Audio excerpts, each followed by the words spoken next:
Hello. This is Dr. P.K. Srivastava presenting a video in the answer of many questions we are receiving from many of the people in the country that what is next to the BMF? What is happening? What is going to happen? What is the current situation? Is there any kind of other scheme where we can establish the dairy farms? And this video is going to explain all those areas. तो हमें बहुत सारे प्रश्न मिले हैं और मिल रहे हैं लगातार कि बीएमएफ के बाद क्या है, बीएमएफ बंद हो जाने के बाद और ऑप्शंस क्या बचे हुए हैं, हम लोग क्या और ऑप्शन ले सकते हैं डेयरी फार्मिंग के लिए, डेयरी बिजनेस के लिए। तो उसके लिए हम ये वीडियो बनाए हैं और ये वीडियो आप तक प्रस्तुत कर रहे हैं जिसमें हम बताएंगे कि और ऑप्शंस क्या क्या बचे हुए हैं आपके पास जिसको कि ले सकते हैं।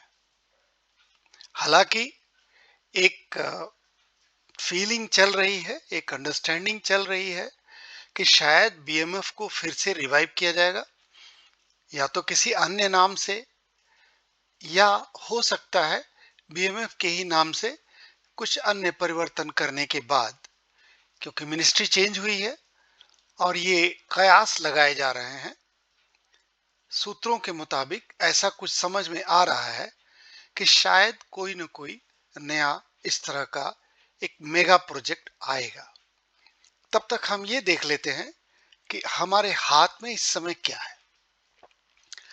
तो ये हमारे पहला स्लाइड है। मैं डॉक्टर पीके श्रीवास्तव, डेयरी बिजनेस कंसल्टेंट, और it is message dairy consultancy India Bangalore. सारे क्रेडेंशियल्स हमारे यहाँ पे दिए हुए हैं जो आप देख सकते हैं। हम चलते हैं नेक्स्ट स्लाइड पे। Let's go to the next slide. It is an acknowledgement, it is a customary where we acknowledge, from where we collect the data, authentic data about the video that has been used in this video of AHIDF scheme, which is again under the RGM. This scheme is also under the RGM, and we have collected the data from these sites. You can also go to these sites and you can read for the further reading.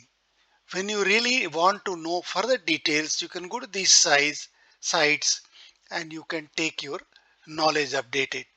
So that is the reason of presenting that this video is only to educate the farmers. It is a kind of training that is without any commercial gain. So whatever this video serves, it serves for the poor farmer and those who are uninformed or may not be able to decipher the various points which is given on site. So that is the purpose of preparing this video.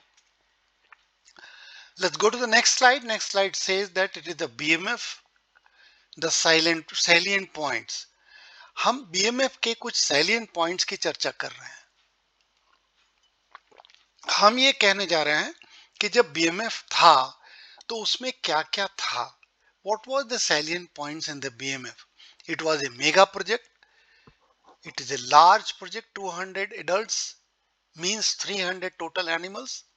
If it was the 50 animal project for the certain areas, so that is about 100 total animals in the farm. So it was altogether a mega project. ये बहुत बड़ा project था। 200 यदि animal का adult का था तो करीब फार्म में 300 के ऊपर या 300 350 के ऊपर आपके एनिमल रहेंगे। इसी तरह से यदि 50 वाला था तो वो भी 100 से 150 के ऊपर आपके फार्म में एनिमल रहेंगे। अब हम देखने जा रहे हैं कि established टाइम इसमें 1 साल था। The point was that it was to be established in 1 year post approval. The moment your application is approved, you have got 1 year to complete this. If you are not able to complete, there was a provision of expansion. इसमें expansion का provision भी दिया हुआ था, लेकिन फिर भी 1 साल में करना था। इवन 2 साल में भी करना इसको इतना आसान नहीं था। जिन्होंने किया है या जो कर रहे हैं वो इस बात को हमारे से एग्री करेंगे। आप देखते हैं कि सब्सिडी इसमें 2 लाख की थी और 200 लाख की सब्सिडी 8 इंस्टॉलमेंट में थी। इसमें फिजिकल वेरिफिकेशन था जो एनडीडीबी से था और स्टेट गवर्नमेंट अथॉरिटी से था, एनिमल हस्बेंड्री डिपार्टमेंट से। मॉनिटरिंग एनडीडीबी कर रही थी जो जियो टैग से मॉनिटरिंग कर रही थी, और वो ऑन साइट पर भी आ करके फिजिकल वेरिफिकेशन भी कर रही थी एनडीडीबी। इसी तरीके से मॉनिटरिंग के लिए local animal husbandry department officials को भी इसमें टैग किया गया था, और डेटा रिकॉर्डिंग के लिए इनाफ में डेटा हम लोग कर रहे थे, सबमिट करना पड़ेगा, जो लोग कर रहे हैं वो कर रहे हैं अभी भी, और farm recording up to date होनी थी। तो ये हमारे रिक्वायरमेंट्स थे। अब अगर हम चलते हैं कि प्रोजेक्ट कॉस्ट क्या था, तो 400 to 500 lakhs प्रोजेक्ट कॉस्ट था। 600-700 का कैश फ्लो था। अप्लाई करने का ऑनलाइन था सब कुछ, रिप्लाई भी ऑनलाइन था, अप्लाई भी ऑनलाइन था, और एनडीडीबी और गवर्नमेंट ऑफ इंडिया के हाथ में सब कुछ था। कोई भी डेटा आपको मिल नहीं सकता था जब तक वो डालते नहीं है। तो ये इसके कुछ फीचर्स थे, सैलिएंट पॉइंट्स थे जो मैं डिस्कस कर रहा हूँ।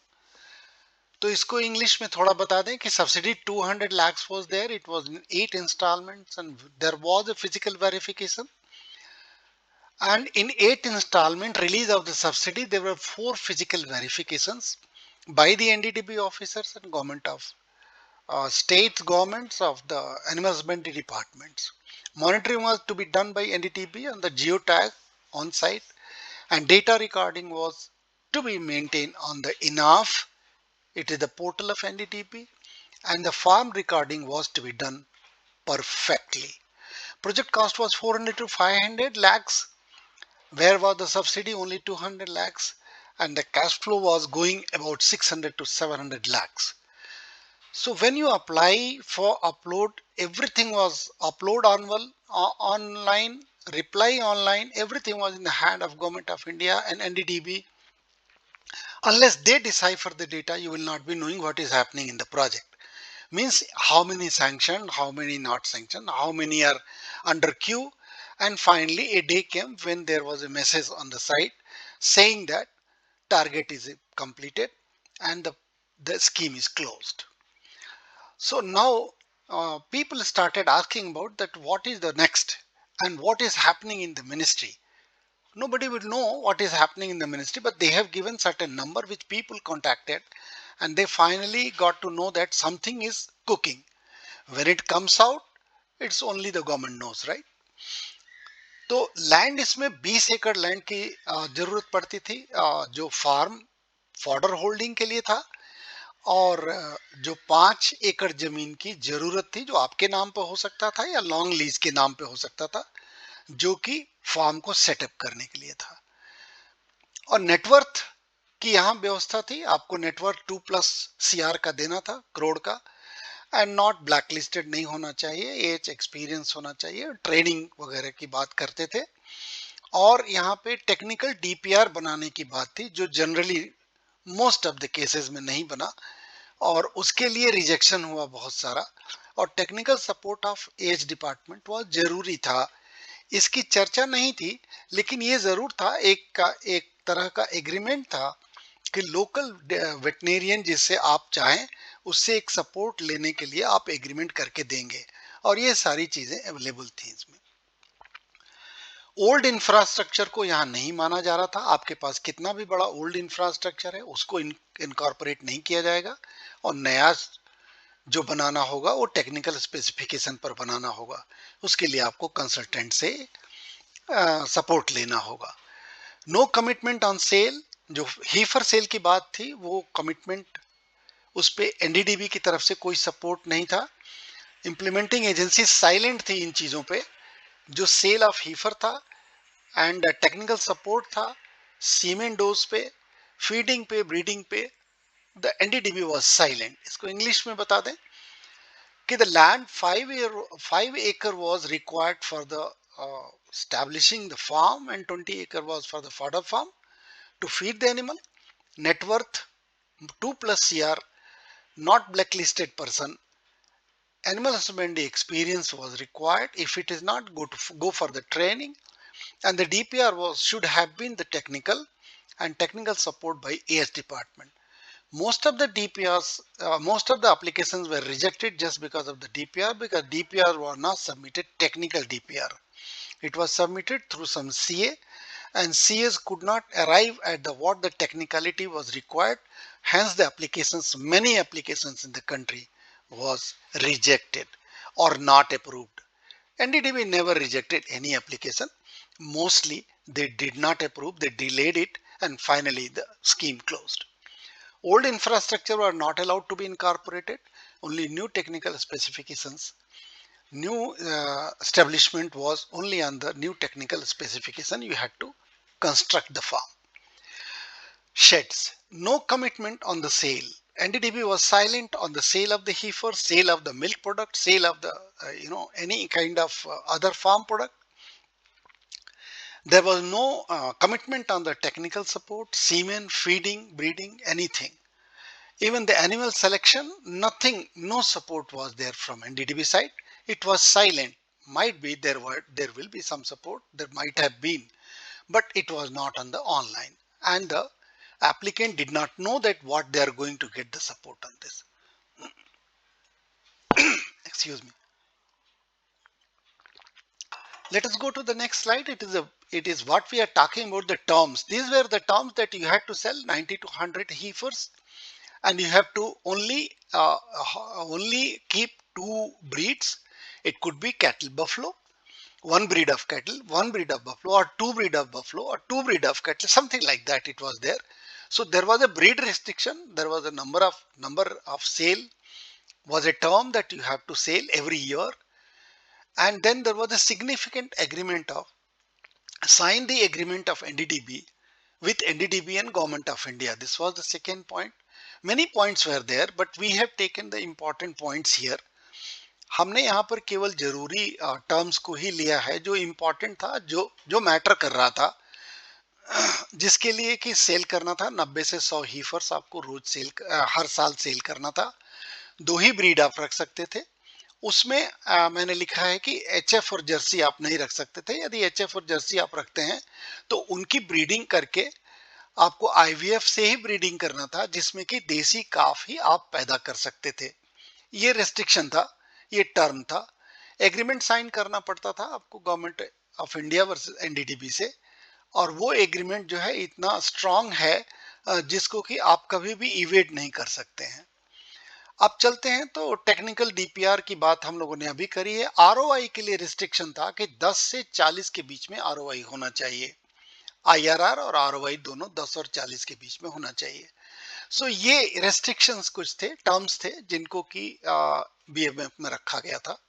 आगे क्या होगा ईश्वर जानता है, बट ये मान के चलें कि ब्रीडेबिलिटी 70% ही लेते थे, और ब्रीडेबिलिटी की वजह से बहुत सारे डीपीआर रिजेक्ट हुए थे, और 20% ड्राई एनिमल्स को मान के चलते थे. तो कुल मिलाकर के अगर आपके 200 एनिमल हैं, उसमें से 112 से लेकर के 120 एनिमल ही आपके प्रोडक्टिव मान के चला जाता था. तो जो भी हीफर पैदा होना था वो इन्हीं से होना था. अब आपके पास एक ही ऑप्शन था कि एसएस सेक्स सीमेन से आप ब्रीडिंग कराएं, ताकि आपको 90% जो है फीमेल मिले, तभी आप 100 और 90 हीफर्स बेच सकते हैं. तो ये टर्म्स थे जो बीएमएफ में थे. अब तो बीएमएफ नहीं है, तो लेकिन ये टर्म्स बड़े डिफिकल्ट टर्म्स थे, जिसको बहुत कम लोग समझ पाए थे. एनिमल लैक्टेशन जो लिया जा रहा था वो 270 टू 300 डेज में ही लिया जा रहा था. उसके ऊपर भी बहुत सारे डीपीआर रिजेक्ट हुए थे. आगे चलते हैं तो ब्रीडिंग विथ एसएसएस की बात कर चुके हैं. एसएसएस फॉर्म लेना भी था, अगर सीमेन खरीदना था आपको, तो वो भी आपको ए ग्रेड सीमेन स्टेशन से ही आप ले सकते थे. एनडीडीबी के भी सीमेन स्टेशन से ले सकते थे जो ए ग्रेड ऑलरेडी है, ए प्लस ग्रेड, ए ग्रेड नहीं ए प्लस ग्रेड, यहाँ थोड़ी मिस्टेक है. आगे चलते हैं. इंस्पेक्शन बाय एनडीडीबी स्टेट सभी कुछ था, आप लोग डिस्कस कर चुके हैं. All documents to be uploaded online only. Online only communication was there, and subsidy only on animal, shed and equipment. इन्हीं तीन चीजों पे आपको सब्सिडी मिलती थी, बाकी पे कोई सब्सिडी नहीं था. जो उसका फीडिंग था, ब्रीडिंग था, एनिमल मैनेजमेंट था, जो मिल्क की हैंडलिंग थी, मिल्क का मार्केटिंग था, मिल्क का सेल था, यदि आप कोई प्रोडक्ट बनाते हैं उसका सेल है, या कैटल फीड आप बनाते हैं, कैटल फीड का जो अगर आप कुछ भी कहीं भी आपको सब्सिडी नहीं मिल रहा था। ये सब्सिडी केवल एसेट पर था, और एसेट ही आप डेवलप कर सकते थे। बाद में जो भी रेकरिंग कॉस्ट है वो आपका था, मार्केटिंग कॉस्ट जितना भी है, रेकरिंग कॉस्ट जितना भी है, वो सारे के सारे, इवन फिक्स कॉस्ट भी आपका था। यहाँ पर कुछ भी आपको इस बीएमएफ में वो मिल नहीं रहा था, मिलेगा नहीं, मिलता नहीं, आज भी नहीं मिल रहा। When we are talking about subsidy, there was 8 times subsidy release, and this subsidy release was 25 lakh, then 5 lakh own money, and then 20 lakh was the loan. This is how the subsidy was being, how the subsidy was uh, divided into uh, 8 parts. And this monitoring was through the geotag. We have already discussed that there was 360 to 340 lakhs, 440, 460 lakhs. This was the bank loan. Actually, people understood that I am going to take the bank loan only for 160 lakhs. No, the loan was 200, subsidy was also included into loan, where the interest was to be given by the government of India to directly to the bankers. So ultimately, when the agreement was to be signed, it was to be signed for the complete amount. Your subsidy amount of 200 lakhs and plus 160 lakhs about loan. So total 360 was your loan amount, and that many people did not know. But anyway, this was the condition. Repayment was in 5 years. This is another difficult situation because you had to pay the entire amount of the loan in 5 years. So this was a mega project. That's why we call it a mega project. Farm recording we have already discussed. One, this is another issue was there when the first and second lactation animals were to be bought. No other animal you can buy. Other lactation animal you cannot buy in the farm. And this was a condition. How people are managing nowadays, only they know. So now let's go to the no HF0 that we have discussed. Bank loan commercial interest. Bank loan, the interest was commercial. Even the collateral was to be decided by the bank. So there was no commitment from the implementing agency that what will be the collateral and what will be the interest. If you go to the another term, is the audit, original bills, bank statement, everything was to be lined up for every time release of the pre-submission. It was a आपको पहले submit करना था implementing agency को, और उसके बाद subsidy release की बात आती थी. So it was not a simple task for any third person in the country. It was a very big mega project, and it was a very difficult terminology, terms which were being used in the BMF. Now let's go to construction cost was. So look at that. Out of 200 subsidy, the construction cost was almost jumped to the 180. See, the 400 was the total project cost.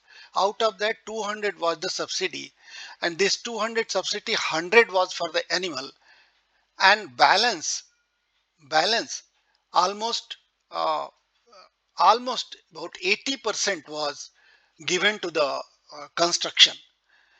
Equipment, it was given very less. That was another. Here there is a mistake in the calculation little bit, but let's look at that. Okay. So 80% was given to the construction, and this one balance 100 CR, 80 80 lakh, 82 lakh was going to the construction, and when you go to this equipment, it was hardly 10 to 15 lakhs. So no support on the animal, plant, equipment, plant procurement was also, there was no support, purchase was no support, animal purchase, selection, breed selection, all these things were the terms, and which was in the BMF. Now it is not there. So we will not devote more time on that. Now this is the owner's job. All these credit, all these written over here is the owner, was the owner's job. It was owner to manage all these things. from his own infrastructure, from his own manpower, from his own ability, from his own resources.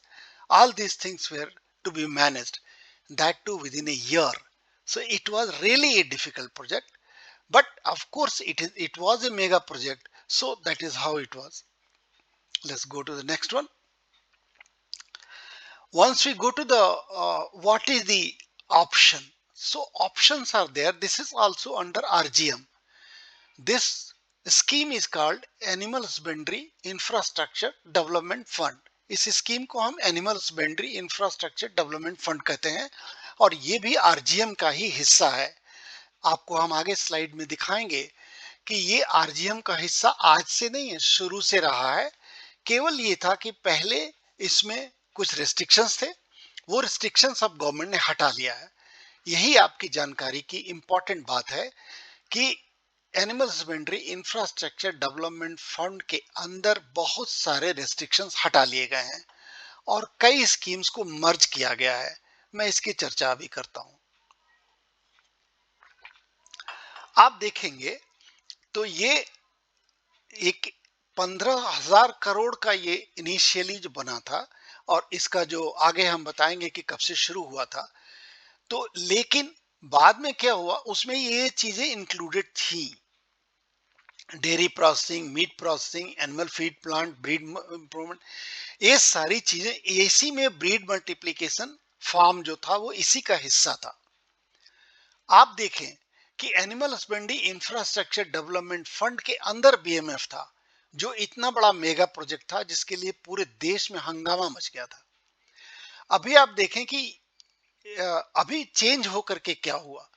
तो change ये हुआ है कि government ने क्या किया, infrastructure development fund एक scheme था और एक था dairy processing infrastructure development fund.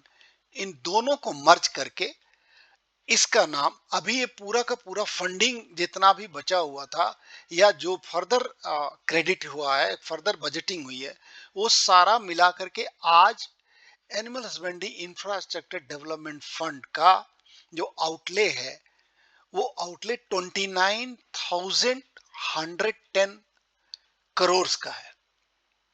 पहले ये कितना था, 15,000 करोड़ का था, जो अभी उसको बढ़ा करके, चूंकि दोनों प्रोजेक्ट को मर्ज किया गया तो कुछ उसका आकर के इसमें मिला है. तो 29,000 करोड़ का करीब करीब इस समय इसका आउटले है. मतलब इतना पैसा इस समय उपलब्ध है, मतलब इस फंड में उपलब्ध है, इस समय नहीं, जब से ये चला है. तो ये फंड कब तक है, आप देख सकते हैं कि 25-26 यानी 31 मार्च 26 को animal husbandry infrastructure development fund समाप्त हो रहा है. आपको जो भी करना है वो 31 मार्च 2026 के पहले करना है. अब इसमें भी वो प्रोविजन डाल दिया गया है कि प्रोजेक्ट विथ ओन लैंड और lease land more than 10 year का, ये जरूरी है. आपका लैंड होना, कितना होना है वो प्रोजेक्ट के साइज पर डिपेंड करता है. यहाँ साइज का रेस्ट्रिक्शन नहीं है.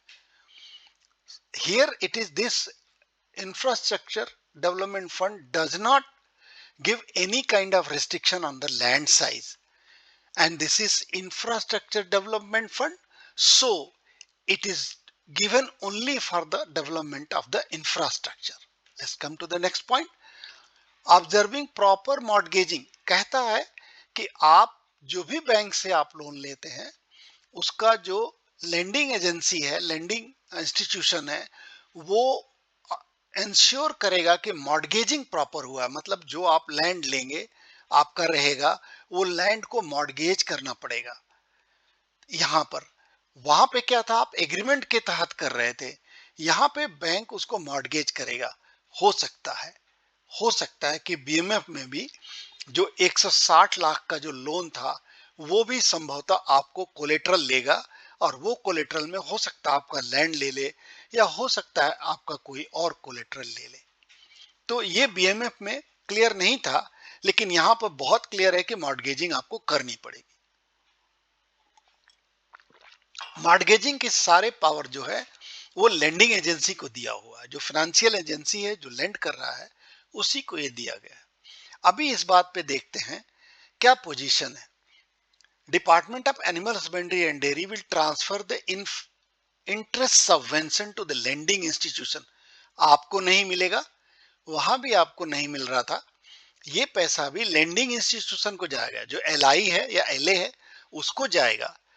फर्स्ट ईयर अपफ्रंट, आपको फर्स्ट ईयर में जैसे ही आपका अप्रूवल होता है, सैंक्शन होता है, आगे बताएंगे कैसे अप्रूवल होता है, सैंक्शन होता है, जैसे ही अप्रूवल या सैंक्शन आपका होता है वो 3% अपफ्रंट आपको इंटरेस्ट, अगर मान लीजिए इंटरेस्ट आपने 10% पर लिया है तो 3% गवर्नमेंट ऑफ इंडिया आपको शुरुआत में ही दे देगी और वो लेंडिंग एजेंसी को देगी। लेंडिंग एजेंसी की जिम्मेदारी होगी कि 3 दिन के अंदर, पैसा आने के 3 दिन, within 3 days of arriving of the money to the lending agency, they have to credit to your account. Means your further loaning will reduce from 10% to 7%. If it is 9%, it will reduce to the 6%. Now come to the second year onward. Here there is a catch. Second year onward, only non-NPA projects will be given the interest subvention.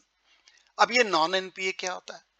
जिन्होंने proper repayment regular time से किया हुआ है उन्हें कहते हैं non NPA project, मतलब वो ठीक चल रहे हैं, उन्हीं को मिलेगा, दूसरों को नहीं मिलेगा। लेकिन ये अपफ्रंट की बात नहीं करता है, ठीक है। हालांकि मुझे लगता है, अभी तक क्लियर नहीं है, मुझे लगता है कि ये भी अपफ्रंट होगा अगर आपने 1 साल तक 12 का 12 इंस्टॉलमेंट प्रॉपर टाइम पे दिया है तो। चलते हैं नेक्स्ट में।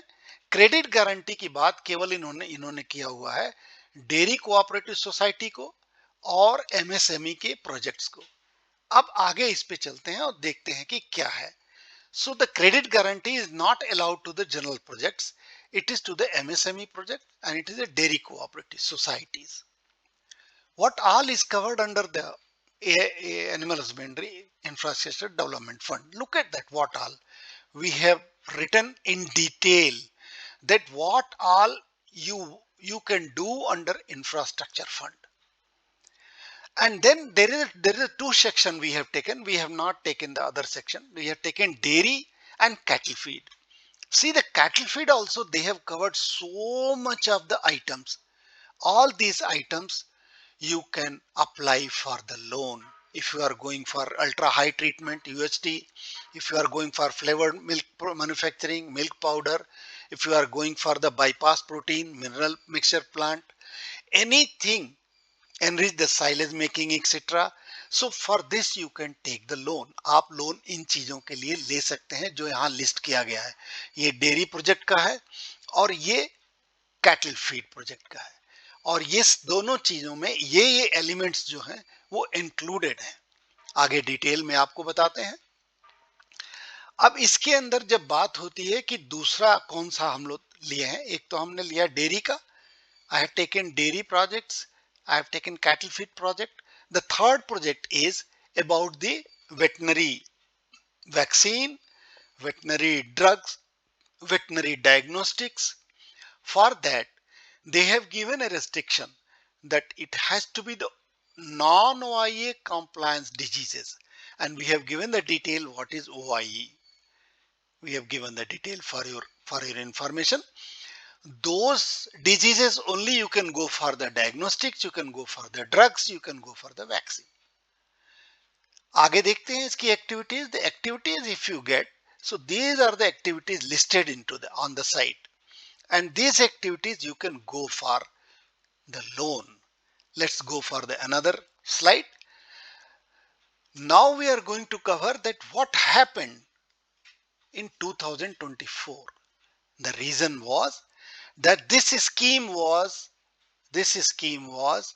finished on 31st March 2023.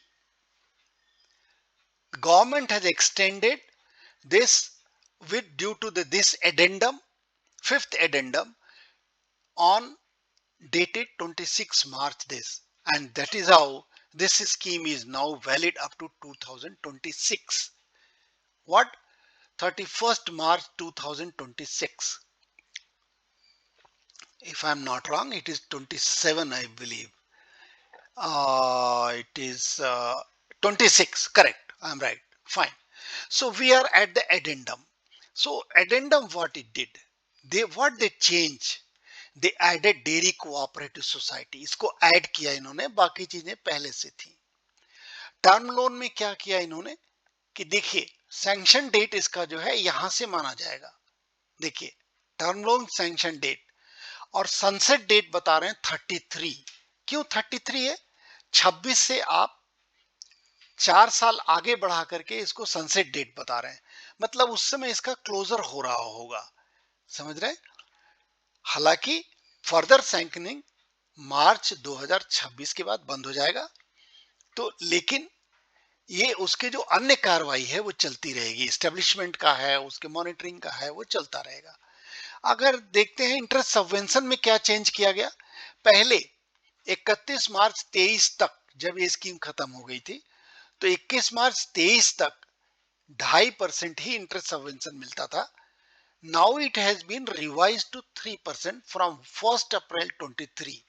so the scheme is continued, never discontinued, but the notification came on the 26th March 2024. A detailed addendum has come, right? This I am sharing just for your knowledge and education. The dairy entrepreneur should be very watchful that what is coming from the government of India side, because central schemes, central sector schemes are generally better than the state sector schemes. So you have to be always watchful on this, what is coming from the government of India side. Look at this MSME project. They have given a different kind of funding and interest setup. The interest, when we are talking about for the other than MSME project, it is on the commercial commercial in, commercial interest from the schedule bank. Whatever the bank decides, that will be the interest in case of other than MSME projects. Sorry, if the project is under MSME, then the interest will be decided separately in a separate way, that we'll be discussing next slide. Let us see over here. They have also changed a very important thing. The lending agency, those two schemes which I talked, जिसकी हम बात किए कि दोनों scheme को मर्ज करके ये scheme बनाया गया है, वो दोनों स्कीमें जो हैं वो एनडीडीबी चलाती थी। बाद में इसको सारे शेड्यूल बैंक्स की बात कर दिया गया है, इसको एनसीडीसी को भी इंक्लूड किया गया है, नाबार्ड को इंक्लूड किया है, एनडीडीबी तो पहले से ही था। तो ये लेंडिंग एजेंसी आज के समय में आपके पास है। आप शेड्यूल बैंक से लोन ले सकते हैं, एनसीडीसी से लोन ले सकते हैं, नाबार्ड से लोन ले सकते हैं और एनडीडीबी से लोन ले सकते हैं इसी स्कीम के अंदर, इसी स्कीम के अंदर, राइट। आते हैं, हम देखते हैं दूसरा स्लाइड कि मैक्सिमम लिमिट वगैरह क्या है लोन का। तो मैक्सिमम एलिजिबिलिटी ये आपकी बनती है कि अगर 1 करोड़ का प्रोजेक्ट आपका सैंक्शन हुआ है तो 90 लाख का लोन हो सकता है। कहता है what they are telling another thing is a very important thing, no maximum or minimum limit for a project cost। आप कितने का भी प्रोजेक्ट बना सकते हैं, कितना छोटा कितना बड़ा। यदि ये बहुत छोटा है तो एमएसएमई में जाएगा, अदरवाइज ये जनरल में रहेगा और दोनों की लेंडिंग, दोनों की लोनिंग होगी और इसी टर्म पे होगी कि 90% ऑफ द प्रोजेक्ट कॉस्ट आपका, आप एलिजिबल हैं लोन लेने के लिए। अब आपकी इच्छा है कि आप 50% लेना चाहते हैं, 60% लेना चाहते हैं, एलिजिबल आप 90% के लिए हैं। ये एक बहुत इंपॉर्टेंट पॉइंट है जो जनरली कम पाया जाता है। आप देखिए मिनिमम, मैक्सिमम और मिनिमम लिमिट को हटा दिया, आप कितना भी लग सकते हैं, छोटा से छोटा प्रोजेक्ट बना सकते हैं, बड़ा से बड़ा प्रोजेक्ट, कोई भी एनिमल रख सकते हैं, कोई भी ब्रीड रख सकते हैं, किसी चीज से आप उसकी ब्रीडिंग कर सकते हैं, कोई सारे रिस्ट्रिक्शन हटा दिए गए इसमें।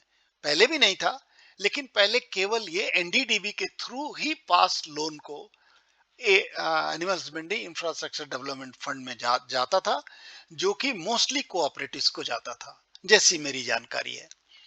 आगे देखेंगे आप सीड मनी को, देखिए बहुत इंपॉर्टेंट चीज, एसएमएमई को एमएसएमई को सीड मनी में भी रिलैक्स दिया हुआ है। देखिए, दूसरे केसेस को बोलते हैं कि 25% लगे, 25% will be the seed money in other cases, while in MSME this will be, if it is a micro, 10%, if it is a medium, 15%, and if it is a small, if it is a small, then it can go up to 25%, but that also can be relaxed.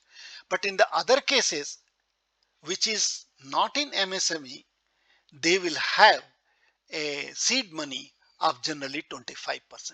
So that has given on the site. You can take the reference of those sites, link we have provided, and you can go and see that. The MSME limit, now here we are clarifying. मैंने ये जानबूझ के लिया था कि किसी को मालूम शायद ना हो कि माइक्रो में कितना माना जाता है, मीडियम में कितना माना जाता है, स्मॉल में कितना माना जाता है। तो माइक्रो में आपका इन्वेस्टमेंट 1 करोड़ के नीचे होना चाहिए, स्मॉल में आपका 5 करोड़ के नीचे होना चाहिए, और मीडियम के अंदर आपका जो है 10 करोड़ के नीचे होना चाहिए। तो जब हम एमएसएमई की बात करते हैं तो वो micro, small and medium enterprise बोलते हैं इसको। एमएसएमई का मतलब होता है माइक्रो, स्मॉल, मीडियम, एंटरप्राइज। तो माइक्रो में आपको 1 करोड़ के नीचे, स्मॉल में आपको 5 करोड़ के नीचे, और मीडियम आपको 10 करोड़ के नीचे अगर है क्या, प्रोजेक्ट कास्ट, तब ये एमएसएमई में आता है। साथ में इन्होंने क्लॉज लगाया हुआ है कि माइक्रो में 5 सीआर के नीचे आपका रेवेन्यू होना चाहिए, 25 सीआर के नीचे आपका स्मॉल में होना चाहिए, और 25 से 250 सीआर आपका मीडियम में होना चाहिए। तो इसके भीतर अगर आप आते हैं तो एमएसएमई में आप आते हैं, और एमएसएमई की जो लोनिंग है, जो इंटरेस्ट है, वो बहुत कम है। तो जो छोटे प्रोजेक्ट लगाना चाहते हैं उन लोगों के लिए यहां सुविधा दिया गया है। आगे देखेंगे, rate of interest to be fix by schedule bank for the project other than mini and MSME. आप देखिए, एमएसएमई के अलावा भी मिनी की कैटेगरी बनाई हुई है, ठीक है। तो उसमें कह रहे हैं कि इसका अदर देन, अगर इससे बाहर हैं, अगर आपका रेवेन्यू या आपका इन्वेस्टमेंट 10 करोड़ के नीचे है, रेवेन्यू 250 करोड़ के नीचे है, तो आप एमएसएमई में हैं। अगर नहीं है तो आपका जो है interest rate commercial interest rate लगेगा, और वो बैंक डिसाइड करेगा। आपका इन्वेस्टमेंट के लिए भी रिस्ट्रिक्शन दिया है कि 8 साल में आपको रिपेमेंट करना है। कहते हैं कि टोटल 10 साल का पीरियड दिया है, लेकिन 2 साल आपको मोराटोरियम मिलेगा। ये किसी भी स्कीम में नहीं है। इसलिए एनिमल्स मंडी इंफ्रास्ट्रक्चर डेवलपमेंट फंड को मैं अच्छा ग्रेड करता हूं, क्योंकि आज आपने प्रोजेक्ट लगाया और 2 साल तक आपको मोराटोरियम रहेगा, जिसमें कि आप इंटरेस्ट पेमेंट नहीं कर रहे हैं। वो इंटरेस्ट कैपिटलाइज होगा और तीसरे साल से आपका पेमेंट शुरू होगा, और उसके बाद आप 8 साल में खत्म कर सकते हैं। इसमें थोड़ी बहुत अगर और जानकारी या चेंजेज आते हैं तो आप सेंट्रल गवर्नमेंट से हम सारे डिटेल आपको देते हैं, कहाँ कांटेक्ट कर सकते हैं, कहाँ जान सकते हैं, सारी बात इस वीडियो में है। This video is a complete video on Animal Husbandry Infrastructure Development Fund, where I am going to provide you how to contact, whom to contact, what to ask, whom to ask directly without going and collecting any kind of misinformation, right? So let's go to the next slide.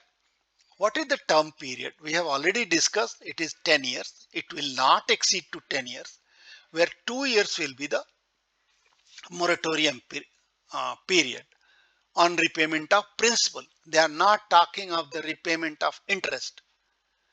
I stand corrected. They are not talking of this 2 year of the repayment of interest. They are talking of principal. Your principal will not be taken by the bank under EMI for 2 years. And this is a great relief, I tell you. You will be only paying the interest for 2 years, and this principal will start after third year start. When the third year begins, this principal repayment will start. Then there is a provision, very good provision is the credit guarantee. There is now Sanrakshana Trustee Private Limited, which Government of India has allowed. It is own subsidiary of NABARD. They have allowed. They can give about 25% of the loan, sanctioned loan, a kind of credit guarantee. This is another boon of this kind of scheme, where the small person who is having less infrastructure, his project is very small, so he can go for the credit guarantee. Credit guarantee is only covered to the MSME projects only, right? Another thing I'm going to highlight is not eligible. What is not eligible? Loan for farming and animals is not eligible under the scheme. What is eligible? Technically assisted modern technology based on the integrated and advanced poultry farm. I made the circle that it is the infrastructure development fund. So infrastructure only will be developed with this fund. Animal purchase, land purchase, those things will not be covered into this.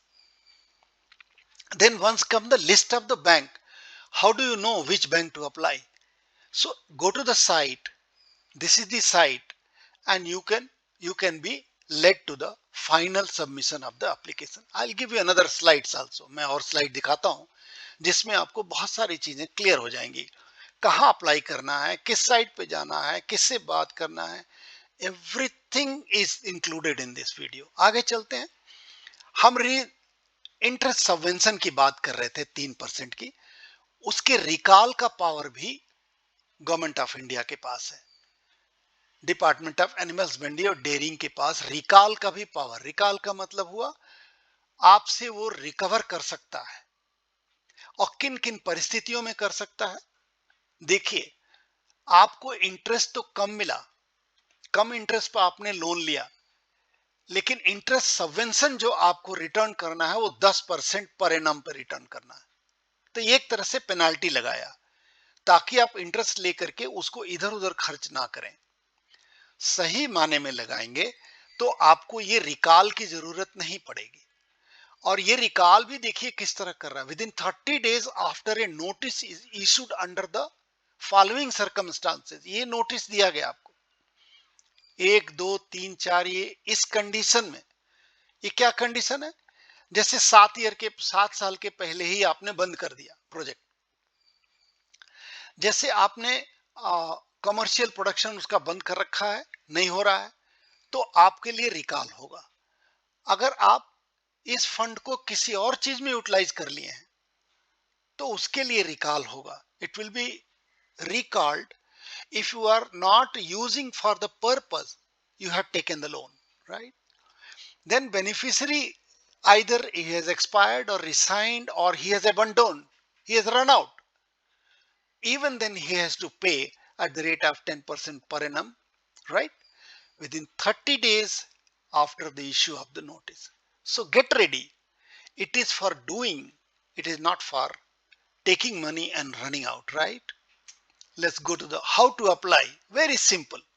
The slide is very easy, very simple. Stop it while you are watching the video and read it properly, and you will get everything, all details, how to apply, where to go. This is the portal Udyami Mitra. Then where is the site? I will give you the entire thing. Further slides are coming. आगे हम slide में दिखाएंगे कि कहाँ ये उद्यमी मित्रा का portal मिलेगा, कैसे करेंगे. Processing of bank sanction for interest subvention. अब देखिए इंटरेस्ट सबवेंशन कैसे करना होता है. उन्होंने लिखा कि receipt of the sanction from the bank, the sanctions are placed to the project approval committee, project sanctioning committee for approval of interest subvention. ये उनका अपना इंटरनल मैटर है, आप अप्लाई करके छोड़ दीजिए, लेकिन वो प्रोसीजर बता रहे हैं कि they will do like this. आइए देखते हैं साइट पर क्या है. जब हमारा बजट पेश हुआ था 2024 का, तो उसमें लाइवस्टॉक और डेयरी प्रोसेसिंग इंडस्ट्री को सपोर्ट के लिए दिया गया था. आप देखिए एम्पावरिंग एमएसएमई फॉर सक्सेस, क्या क्या है? न्यू क्रेडिट गारंटी स्कीम दिया इन्होंने, जिसकी हम चर्चा कर रहे थे.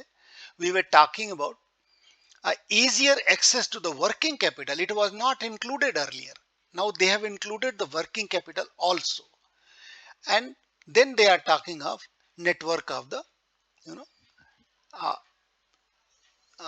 quality labs, etc. They have now included into this. But the major thing what I found over here is that they have made a category of MSMEs. They have approved for the working capital loan. Let's go to the other picture. This both picture is of NDDB site. Look at that. Animals Bandi Infrastructure Development Fund contact. They have given the number, they have given the EOI. जैसे हम BMF में login करते थे वैसे आप इसमें करके देख सकते हैं. और वो जब आप लॉगिन करेंगे तो ऐसे खुलेगा. It will be looking like BMF and AHIDF. आप AHIDF पे क्लिक करेंगे पूरा डिटेल आ जाएगा. BMF के लिए जरूर लिखा हुआ है कि BMF scheme is closed, but AHIDF is not closed. इसके लिए कॉन्टैक्ट इंफॉर्मेशन मैंने आपको यहाँ पे दिया हुआ है, जो साइट पे दिया हुआ है. Right, let's go to the next slides. These are all site pictures. Complete the process for availing the loan. कैसे कैसे करना है पूरा पिक्टोरियल दिया हुआ है. इसमें क्या कर रहे हैं आप, इसमें क्या कर रहे हैं आप, यहाँ क्या कर रहे हैं, what are you doing in the fourth step. Loan लेने की पूरी प्रक्रिया दी हुई है. अगले, ये एनडीडीबी का साइट है. एनडीडीबी ने डिटेल किया है कि हम AHIDF में कैसे कैसे आगे बढ़ेंगे, क्या क्या करेंगे, किसको किसको मिलेगा. वही चीजें जो हमने अभी आपको बताया है वो इन्होंने अपने साइट पर भी दिया हुआ है. That you can go to the NDDB site as I showed you, this site, and you can open with this uinddb.coop and click on the AHIDF and you will get this slide there. Right, you will get this slide. So let's not devote time on this. Now this is the Animal Husbandry Infrastructure Development Fund, a pictorial they have given on site which talks how do I apply. कैसे करें. उद्यमी मित्रा का ये site है, आप चले जाइए. You go there on this site, apply for the loan, click on the apply for the loan, then contact, register using your contact number, and then loan application form, and fill the loan application form, attach the documents necessary and submit the application. That's all, job done. So this most important point, 3 clicks you can actually apply this. There are not much of hassle and bustle. If you go to this slide, they are talking about the DPR preparation. मैं यहां पर फिर से clear कर दूं, ये DPR फिर से टेक्निकल DPR होना है, जो कि आप बहुत सावधानी से बनवाइएगा.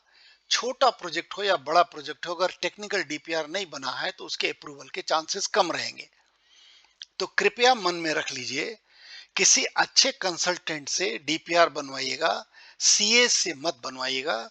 नहीं तो आपका यहां भी जैसे वहां पर अप्रूव नहीं हुआ BMF में, AHIDF में भी नहीं होगा. कृपया ध्यान रखिएगा.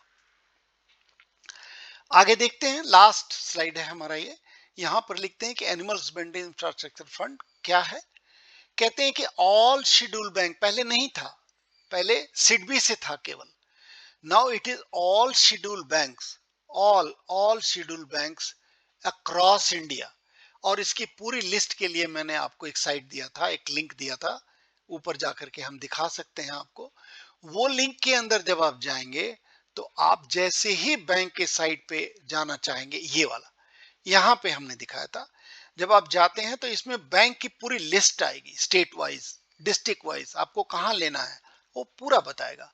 उन बैंक में से आप कोई भी बैंक सेलेक्ट कर सकते हैं और अपना लोन अप्लाई कर सकते हैं. आप आइए हमारे लास्ट स्लाइड पर, जो हम हमेशा रिक्वेस्ट करते हैं कि आप हमारे वीडियो को, हमारे YouTube चैनल को लाइक करिए और सब्सक्राइब करिए.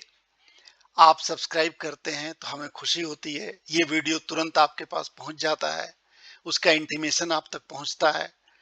और आप कोई क्वेश्चन करना चाहते हो या आगे किस सब्जेक्ट पर वीडियो चाहते हैं ये लिखना चाहते हो, तो आप कृपया हमें ईमेल पे लिख करके भेजें या फोन नंबर पे भेजें। ये मेरा व्हाट्सएप नंबर है, आप कभी भी इस पे व्हाट्सएप कर सकते हैं, फोन कर सकते हैं। जनरली कॉल अवॉइड करिए। कॉल के लिए क्या करना होगा कि आप ईमेल पे अपनी बात लिख दीजिए, मैं आपको ईमेल पढ़ने के बाद उसके रिजॉल्व के लिए आपको खुद कॉल करूंगा, and you will get the resolve definitely 100%. If I receive a mail or SMS or a message on the WhatsApp, I will definitely call back to my clients or dairy entrepreneurs. We are sitting here for to supporting the dairy entrepreneur. Thank you very much. If you are kindly subscribe my YouTube handle, kindly subscribe. Thank you.